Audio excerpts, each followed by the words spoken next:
बिस्मिल्लाहिर्रहमानिर्रहीम, अस्सलाम वालेकुम। आप यूट्यूब चैनल देख रहे हो, मेरा नाम है अब्दुल रहमान। नाज़रीन, आज 17 अप्रैल है और आज इतवार का दिन है। आज हमने पाकिस्तान की कुछ ताज़ा तरीन अपडेट्स के ऊपर बात करनी है। आपको जैसे पता है, कल रात इमरान खान साहब ने एक ज़बरदस्त पावर शो किया और एक ज़बरदस्त जलसा था। इमरान खान साहब का हर जलसा जो है वो पिछले जलसे का रिकॉर्ड तोड़ रहा है, ख़ास तौर पे जब से उनको एक उतारा गया है और जिस तरह उनको उतारा गया और जो-जो साज़िश हुई उनके खिलाफ, उसके बाद अवाम जिस तरह उनके साथ खड़ी हो गई है। पूरा पाकिस्तान के जितने भी आला ऑफिशियल्स हैं और जितने पाकिस्तान के थिंक टैंक्स हैं, जो भी हो, मीडिया हो, सब शौक हैं। और ये सिर्फ इस वजह से हुआ है क्योंकि इमरान खान ने जो-जो बातें की थी वो बिल्कुल मनोवंत सच साबित हुई हैं। उन्होंने कहा था कि ये सब इकट्ठे हो जाएँगे, ये सब इकट्ठे हो गए। उन्होंने कहा कि ये मुझे इस तरह निकालेंगे और कोई भी जो है मेरे साथ नहीं खड़ा होगा, और वाक़ई सच साबित हो गया कि जिस तरह उनको निकाला गया है, रात को 12 बजे अदालतें लग जाती हैं और उसके बाद कहा जाता है कि जी इसके ऊपर जो है अदालत ने जो ऑर्डर जारी किया उसके ऊपर वो करवाया जाए। हालाँकि आइन में साफ लिखा गया हुआ है कि अदालतें जो हैं वो पार्लिमान की कार्रवाई में किसी किस्म की मुदाखलत नहीं करना चाहती। और जिस दिन रात को 12 बजे अदालतें लगी, पार्लिमान की कार्रवाई चल रही थी, स्पीकर को इख्तियार होता है कि वो पार्लिमान की कार्रवाई जो जिस तरह मर्जी वो इजलास को चलाए, वो 2 घंटे लेट करे, वो 4 घंटे लेट करे, वो जितना मर्जी इजलास को चाहे लंबा खींच सकता है। तो उसके ऊपर फिर रात को 12 बजे इस्लामाबाद हाई कोर्ट खुल गई, सुप्रीम कोर्ट खुल गई। तो जो सब कुछ हुआ वो आप सब लोगों के सामने। तो अवाम इसीलिए इमरान खान साहब के साथ खड़ी हुई। फिर इमरान खान साहब के अगर आप पिछले 3.5 साल देखें, जिस तरह उन्होंने अवाम को कोविड की सिचुएशन से, पाकिस्तान की इकोनॉमी को निकाला, और जिस तरह अवाम को एक महंगाई के बोझ तले दबने से, और अगर ये इनमें से कोई भी हुकूमत होती, शहबाज शरीफ साहब होते या जरदारी साहब होते, तो इन्होंने अवाम को इस तरह आटे की चक्की में पीसना था इस कोविड-19 के 2 सालों में कि अवाम बेहाल हो जाती। लेकिन इमरान खान साहब ने जिस तरह एक स्मार्ट लॉकडाउन की पूरी वो मुतारिफ करवाया और पूरे पाकिस्तान को उसके तहत लेके चले, और फिर दुनिया ने उसकी तारीफ की।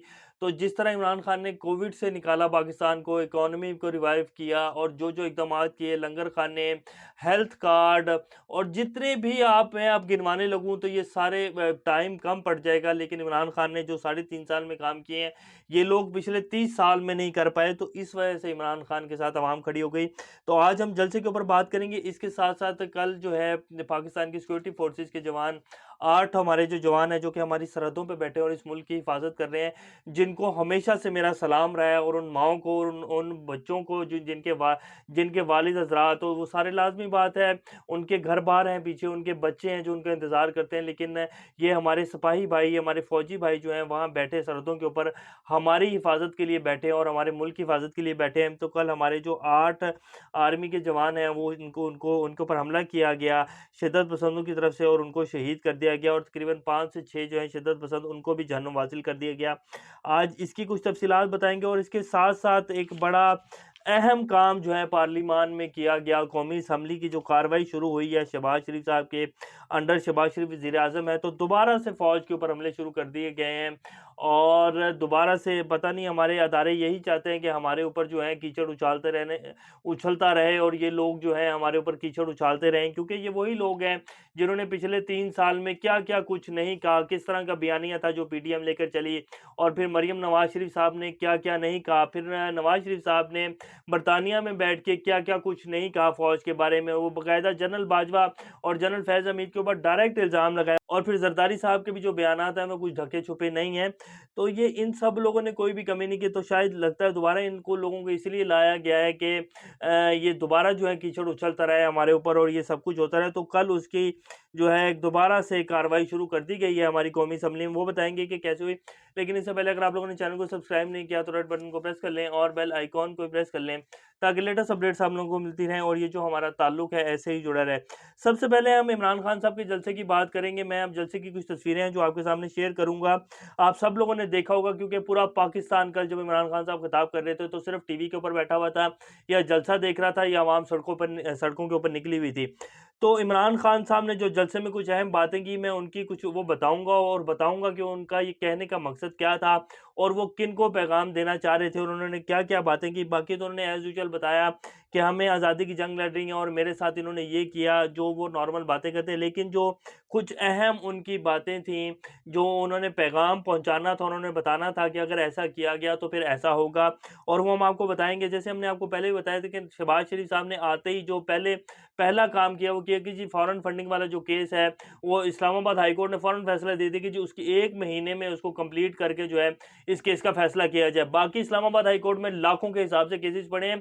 Islamabad high court election commission के केसों का फैसला करवा रहा है, जो उसके अपने इस्लामाबाद हाई कोर्ट के, लाहौर हाई कोर्ट के, हमारी अदालतों में कितने लाख केसेस हैं जो पेंडिंग पड़े हुए हैं। उनको वो केसेस नज़र नहीं आ रहे, उनको नज़र आ रहा है कि ये जो फॉरेन फंडिंग का केस का फैसला है ना, इसको 1 महीने में इलेक्शन कमीशन करे, उसकी हिदायत जारी कर रहे हैं। मुझे तो ये समझ नहीं आ रही कि आजकल हमारी कोर्ट जो है वो अपने उसको छोड़कर जो है दूसरे अदारों को हिदायत करने का क्या इन्होंने नया ही वो पकड़ लिया है। अल्लाह ही इनसे पूछने वाला है। आप अपने जो केसेस हैं, आप अपने दायरे में, अपने आइन में रहकर, आपकी जो हदूद है उसमें रह के आप काम करें। आप दूसरे अदारों को कौन होते हैं डिक्टेशन देने वाले? तो इस्लामाबाद हाई कोर्ट ने कहा कि जी इलेक्शन कमीशन जो है इस केस को एक महीने में जो है क्लियर करे। तो उसके ऊपर इमरान खान साहब ने बड़ा एक इंपॉर्टेंट पॉइंट वो दिया। उन्होंने कहा कि अगर मुझे दीवार से लगाया गया तो याद रखना, मैं इतना ख़तरनाक हो जाऊँगा कि फिर किसी से भी जो है सँभाला नहीं जाऊँगा, और इस तरह का इक़दाम करने से पहले जो भी करना है या जो भी इसको करना चाह रहा है 100 दफ़ा सोचे कि फिर मेरे पास जो-जो कुछ है और मेरे सीने में जो राज़ दफ़न है और जो-जो बातें फिर मुझे पता है मैं बोलूँगा और फिर वो बर्दाश्त नहीं होंगी। तो मुझे दीवार से लगाने का अगर कोई सोच रहा है या उसने प्लान बना लिया है, तो वो ये सारी बातें, ये सब कुछ सोच के रखे कि फिर जो मेरी तरफ से रिएक्शन आएगा, फिर वो उसको सँभालना और उसको बर्दाश्त करना बहुत मुश्किल हो जाएगा। तो स्ट्रेट फॉरवर्ड इमरान खान साहब ने कहा कि मैं जिस तरह चल रहा हूँ, मुझसे किसी को कोई ख़तरा नहीं है, लेकिन मैं सिर्फ़, मेरी एक ही डिमांड है, हमारी पाकिस्तानी अवाम की, और मेरी सिर्फ़ एक ही डिमांड है कि हम इलेक्शन चाहते हैं। हम इस इम्पोर्टेड हुकूमत को, ये चोरों की हुकूमत को किसी भी सूरत कबूल नहीं करेंगे।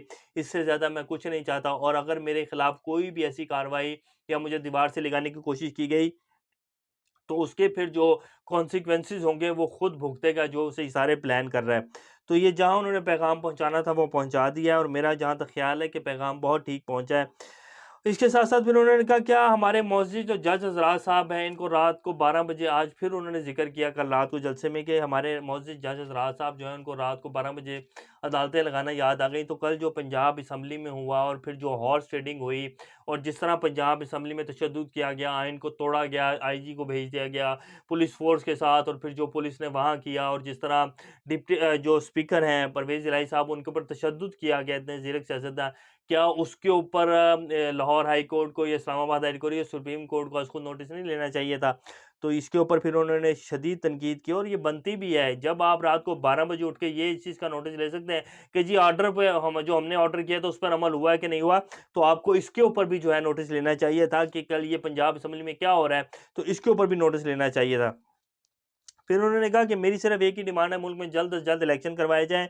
कोई ऐसी हरकत मत करना कि मेरा पुरअमन एहतजाज जो है वो जद्दोजहद में बदल जाए। ये बिल्कुल लाउड एंड क्लियर उन्होंने कहा कि कोई भी ऐसी हरकत मत की जाए कि मेरा ये जो पुरअमन एहतजाज है, बाकायदा वो आवाम को भी तलकीन करते रहे कि हमने पुरअमन एहतजाज करना है, हमने कोई पाकिस्तान को जो है वो नुकसान नहीं पहुँचाना है। तो ये बाकायदा इमरान खान साहब ने आवाम को कहा, लेकिन साथ-साथ उन्होंने ये भी कहा कि कोई ऐसी हरकत मत करें जिससे मेरा पुरअमन एहतजाज जो है वो जद्दोजहद में बदल जाए। इसके अलावा फिर जो सबसे इम्पोर्टेंट बात जो कि डीजी आईएसपीआर साहब ने कहा था कि जी मुदाखलत तो हुई है, लेकिन साजिश का अनासर जो है वो नहीं पाया गया, तो उसको भी फिर उन्होंने जवाब दिया इमरान खान साहब ने। उन्होंने कहा, आवाम से पूछते उन्होंने कहा क्या हुकूमत के खिलाफ मुदाखलत हुई या साजिश? तो आवाम ने जवाब देते हुए कहा कि साजिश।